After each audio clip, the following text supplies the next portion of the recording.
إن الحمد لله نحمده ونستعينه ونستغفره ونعوذ بالله من شرور أنفسنا ومن سيئات أعمالنا من يهده الله فلا مضل له ومن يضلل فلا هادي له وأشهد أن لا إله إلا الله وحده لا شريك له وأشهد أن محمدا عبده ورسوله صلى الله عليه وعلى آله وصحابته وبعد فأوصيكم ونفسي بتقوى الله عز وجل ولقد وصينا الذين أوتوا الكتاب من قبلكم وإياكم أن اتقوا الله يا أيها الذين آمنوا اتقوا الله حق تقاته ولا تموتن إلا وأنتم مسلمون. Të nderuar besimtarë dhe besimtare, fillojmë me emrin e Allahut të Madhëruar, atë falenderojmë, dëshmojmë dhe deklarojmë se Zoti jon I vetëm pa shok është Allahu subhanahu wa taala, të cilin obligohemi të adhurojmë, obligohemi që të zbatojmë urdhrat e Tij, dhe se Muhamedi alayhis salam është I dërguari I fundit I Zotit, e dërgoi Allahu I Madhëruar tek njerëzit që t'i orientojë ata në rrugën e drejtë, në rrugën ku fitojnë kënaqësinë e Allahut në këtë botë dhe në botën tjetër. Të nderuar besimtar, edhe sot inshallah do të ngelemi në temat e Ramazanit, ku pasi fola javën e kaluar për disa reflektime që duhet të ketë muslimani në jetën e tij, që ishte ndërgjegja dhe ecja në rrugën e Muhamedit alayhis salam, profetit ton të dashur. Sot inshallah do të vazhdoj përsëri në reflektime, ku e para që do të përmends në të është devotshmëria, ose që shnihet në termin fetar et-taqwa. Ndaj dhe Zoti I Madhëruar kur obligoi agjërimin, në fund të pjesës së Kuranit, ajetit thot la'allakum tattaqun, në mënyrë që ju të harrini devotshmërinë e Allahut të Madhëruar. Dhe ky term në gjuhën arabe do të thotë që njeriu të ruhet. Dhe ç'lidhje ka devotshmëria me rujtjen? Domethënë të ruhet nga mëkatet, të ruhet nga ato gjëra të cilat e dëmtojnë atë. Ndaj dhe kjo është devotshmëria, ashtu qysh dhe një prej shokëve të pejgamberit alayhis salam, kur është pyetur se ç'është devotshmëria, ka thonë devotshmëria është që të punosh me atë që ka zbritur Allahu I Madhëruar, ta kesh frikë atë dhe të përgatitesh për botën tjetër. Pra kjo është devotshmëria. Kurse dikush tjetër thot, pasi është pyetur se ç'është devotshmëria, ka thonë, a ke ecur ndonjëherë në një rrugë me balt, me gjëmba, pra rrugë jo të mirë? I ka thonë po. I ka thonë çfarë ke vepruar në moment që ke qenë në rrugë të tillë? Ka thonë kam kontrolluar rrugën, pastaj kam vënë këmbën. I ka thonë kjo është devotshmëria. Pra me thënë ndryshe, devotshmëria ndaj Zotit të Madhëruar është që njeriu përpara se të flasin, përpara se të veprojë, të kontrollojë se çfarë është të bërë. Nëse kjo është në përputhje me Islamin, me etikën islame, me moralin, me sjelljen, me marrëdhënien ndërnjerëzore, atëherë le ta hedhë hapën sepse është I sigurt. E nëse kjo bjen ndesh, atëherë të tërhiqet. Ndaj të nderuar, ajo që duhet të reflektojmë dhe të përfitojmë më së tepërmi në këtë muaj është që të ruhemi nga ato gjëra të cilat Zoti I Madhëruar na I ka ndaluar. Ne tani në Ramazan nuk pim ujë, nuk ham ushqim. Edhe pse në orgjin janë halal, Zoti I Madhëruar I ka lejuar.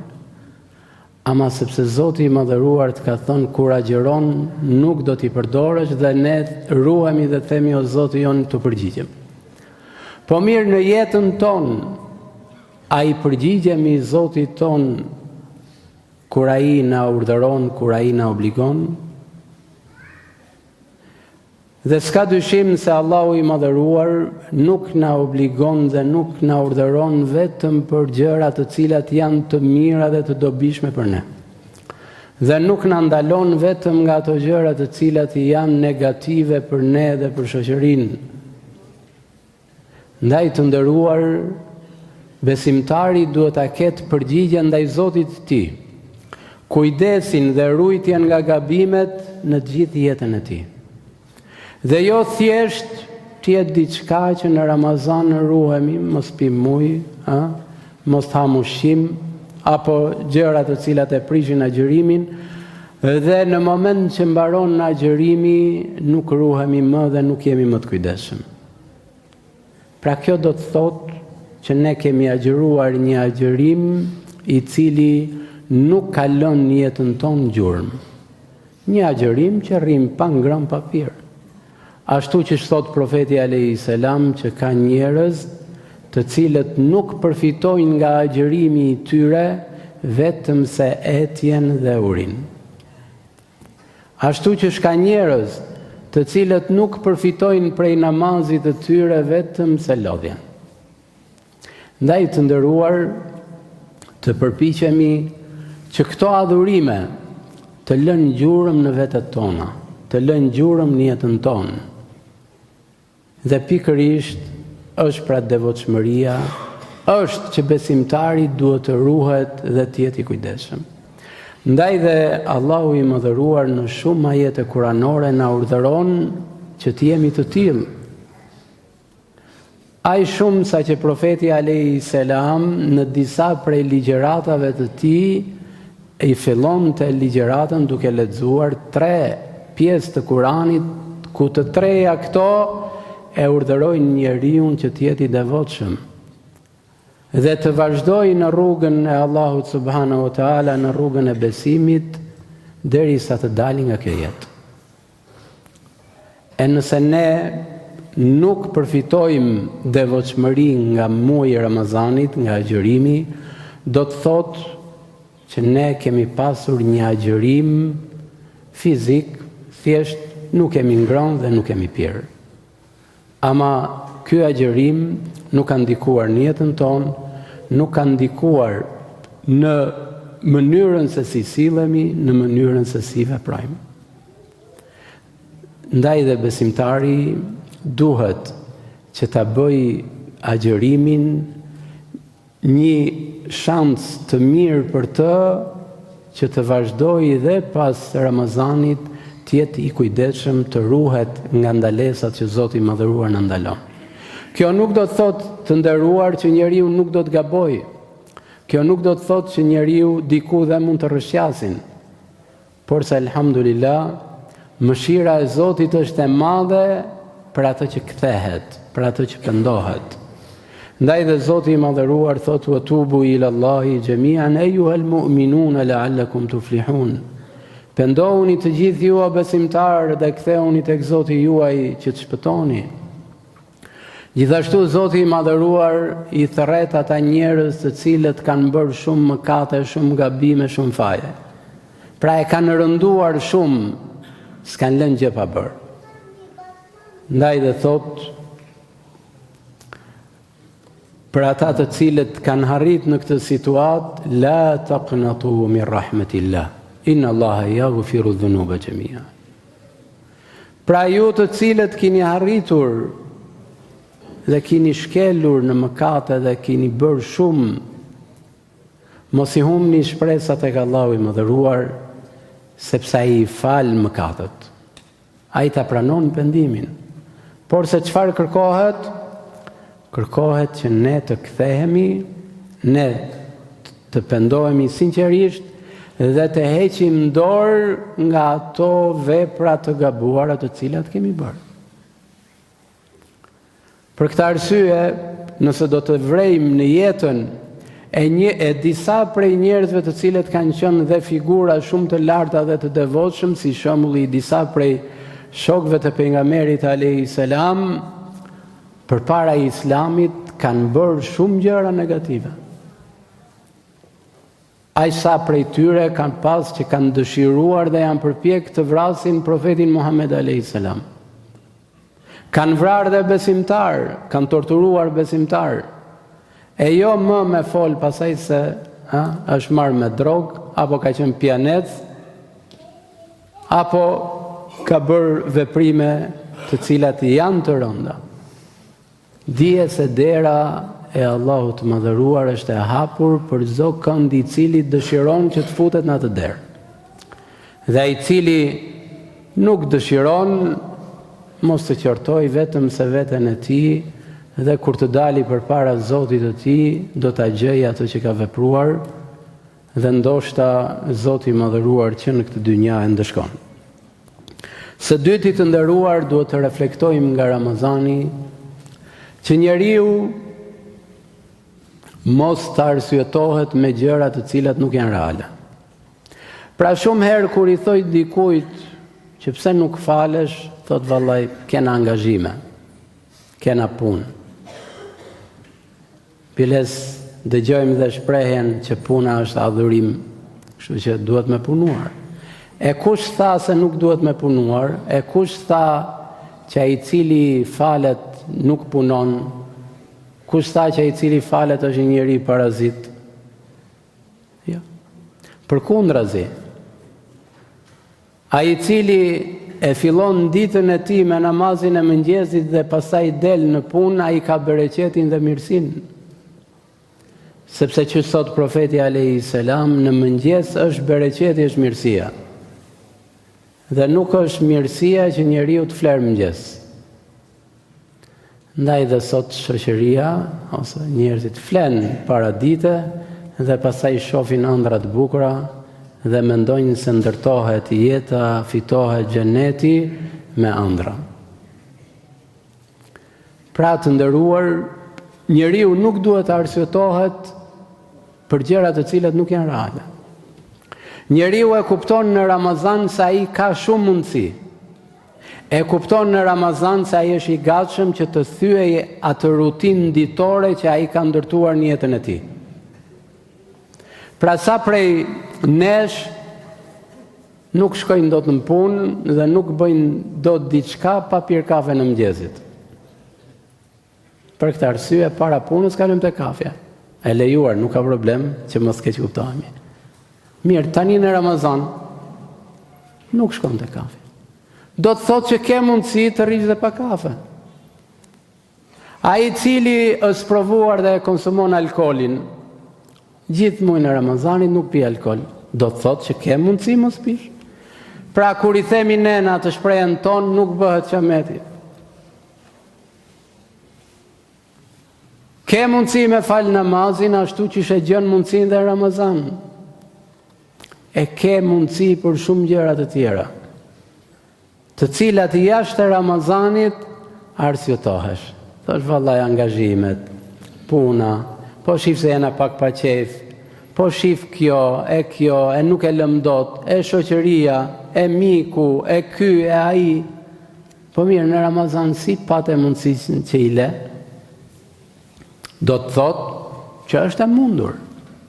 Do të thotë që të gjitha arsyetimet që i nxjerr janë arsyetime të kota pa vlerë. Me thënë ndryshe, po gënjen veten tënde, po i jep gajret vetes tate. Por realiteti është krejt ndryshe. Sepse Zoti i madhëruar nuk na obligon për gjëra të cilat nuk kemi mundësi. Pra nuk ka një obligim fetar të cilin njeriu nuk e kryen dot. Edhe nëse ka një arsye individuale, Allahu i madhëruar ka pru lehtësimin për individ të caktuar të cilat nuk kanë mundësi. Ndaj të nderuar, ashtu që ne në këtë muaj të begat, harrim që të ndryshojmë shumë gjëra. Kjo mundësi është që ne të ndryshojmë gjithë jetën tonë dhe të përmirësojmë jetën tonë, të përmirësojmë lidhjet tona me Zotin e madhëruar, duke kryer obligimet që ai na obligon, duke u ndaluar dhe u larguar nga ndalesat e tij, duke rregulluar dhe përmirësuar marrëdhëniet tona me njerëzit, duke qenë më të kujdesshëm, duke mos më bërë padrejti, të tjera.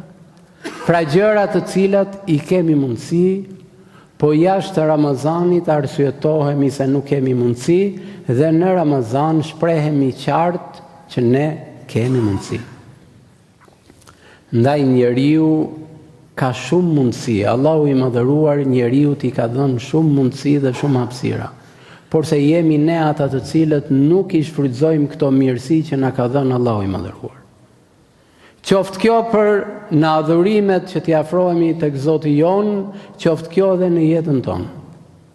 Ndaj njeriu duhet të bëjë një pyetje, ata të cilët kanë arritur dhe kanë ecur në të gjitha fushat e jetës tyre dhe në adhurimin e tyre, pse unë nuk kam mundësi dhe ata kanë? Çfarë kanë ata më tepër se mua? Çfarë ka më tepër ai i cili ngrihet në mëngjes, fal namazin e sabahut dhe del në punë? Çfarë ka më tepër se dikush tjetër i cili thot nuk më del gjumi, nuk ngrihem dot? Ai i cili nuk del të punoj, më thot s'punoj dot. Ama është njeriu i cili përpiqet të arsyetoj veten e tij dhe në krah të tij ka shejtanin i cili e nxit që të vazhdojë në këtë gabim duke thënë se s'ka mundësi dhe duke thënë se Zoti të fal e terma të tjera. Patjetër, Allahu i madhëruar e ka mëshirën e madhe, por se duhet ta kërkojmë. Duhet që të bëjmë atë gjë që ai që kërkon prej nesh, ose përndryshe jemi të kërkuar diçka e cila nuk mund të lidhet, pra kur i themi ne tu par ëndra me sy hapt. Ndaj të nderuar, le të jetë ky muaj një muaj i përmirësimit të veteve tona, secili prej nesh të përpiqet të përmirësojë veten e tij, aty ku ka gabuar, aty ku vazhdon të gabojë, të përpiqet ta rregullojë veten e tij, e nëse nuk ka mundësi që të harrijë objektivin që duhet, të paktën të ketë hedhur disa hapa në këtë objektiv, në këtë rrugë. Ose përndryshe, nëse nuk ka hedhur asnjë hap, kjo është një shenjë jo e mirë që ky agjërim ka qenë thjesht një agjërim fizik i cili nuk ka lënë gjurëm në vetet tona, në shpirtrat tona. E lutim Allahun e mëdhëruar që na japi devotshmërinë, na bëj prej atyre të cilët ruhen dhe kujdesen. E lutim Allahun e mëdhëruar që të vazhdojmë në këtë rrugë të drejtë sa të kemi jetë.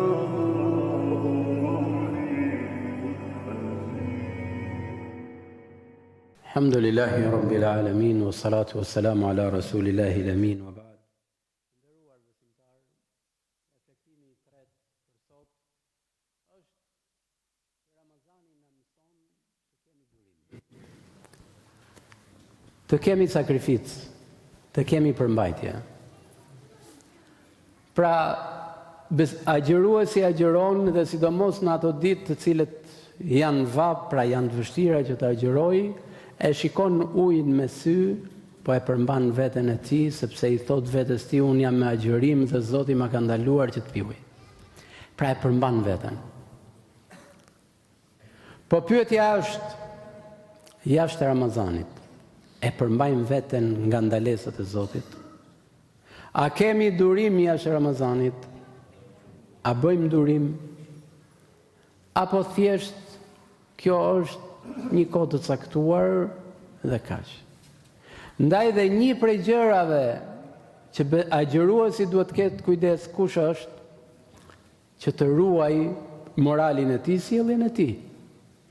Ndaj çfarë thot profeti alayhis salam, kur dikush prej jush agjeron, të ruhet nga fjalori, mos të bërtasin, e nëse dikush e shan, e ofendon, mos t'ia kthej.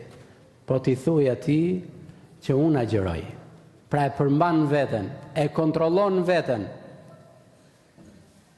Pra, a lë kjo gjurëm në jetën tonë, që ne jashtë Ramazanit të kemi durim, ta kontrollojmë veten, në mënyrë që mos të gabojmë, në mënyrë që mos të shkelim kufijtë e Zotit. Kur shikon diçka e cila të pëlqen dhe do me e marr, po nuk është jotja. A e përmban veten? Apo vullneti jot dhe fuqia jote harrin thjesht tek ajo goda e ujit që në Ramazan e përmban veten dhe nuk e pi.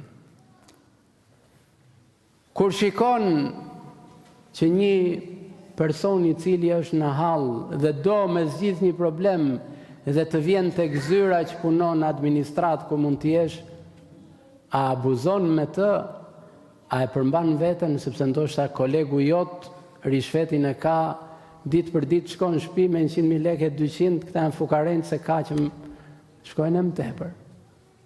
Ti e përmban veten, apo e përmban veten thjesht tek ajo gotë e ujit? Thjesht tek ajo fruti apo buka që shikon me sy.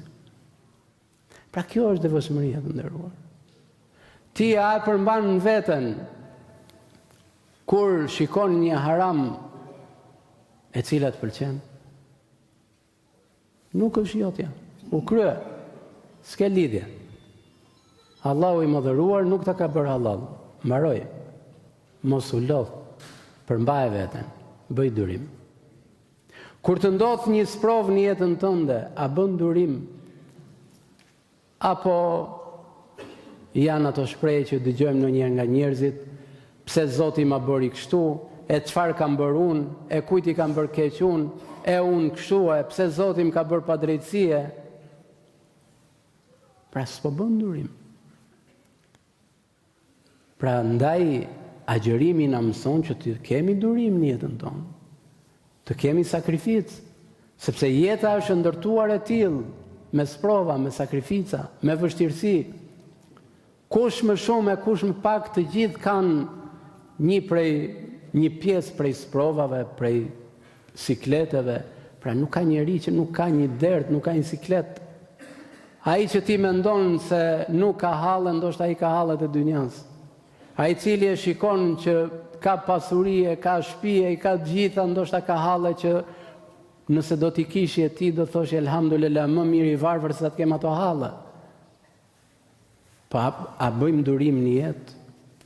Sepse jeta kështu është.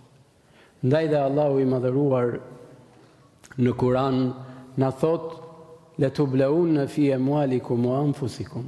Pra do të sprovoheni në pasurinë tuaj, në jetën tuaj.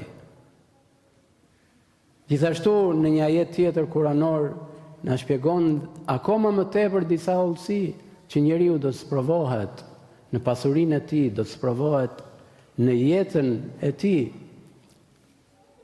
Dhe kush janë besimtarët e mirë, ata të cilët idha asabatuhum musibetun qalu inna lillahi wa inna ilaihi rajiun.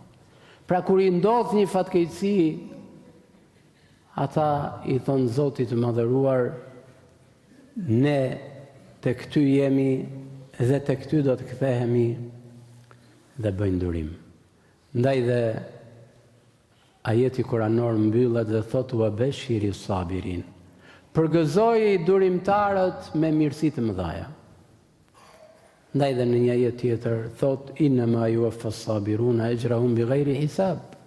Pra durimtarët e kanë shpërblimin tek Allahu I madhëruar pa kufi.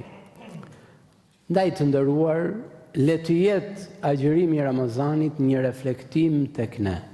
Të reflektojë tek ne devotshmërinë, të reflektojë tek ne kujdesin, të reflektojë tek ne sinqeritetin, pastërtinë, të reflektojë tek ne sakrificën, durimin, duke lutur Allahun e mëdhëruar që ta bëjë agjërimin të pranuar, të na I lehtësojë dhe ta gjejmë shpërblimin e Tij tek ai kur të dalim përpara Allahut subhanahu wa taala, dhe e lutim Allahun e mëdhëruar që agjërimi të lërë gjurëm në jetën tonë, sepse kemi shumë nevojë, dhe lutim Allahun e madhëruar që të përmisojmë vetët tona, sepse ai I cili përpiqet të përmisojë veten e tij s'ka dyshim se Allahu I madhëruar do ta ndihmojë dhe do ta bëjë që ai të harrijë qëllimet dhe objektivat e tij.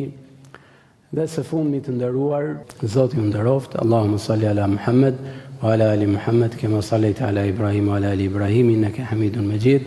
إن الله يأمر بالعدل والإحسان وإيتاء ذي القربى وينهى عن الفحشاء والمنكر والبغي يعظكم لعلكم تذكرون وأقم الصلاة.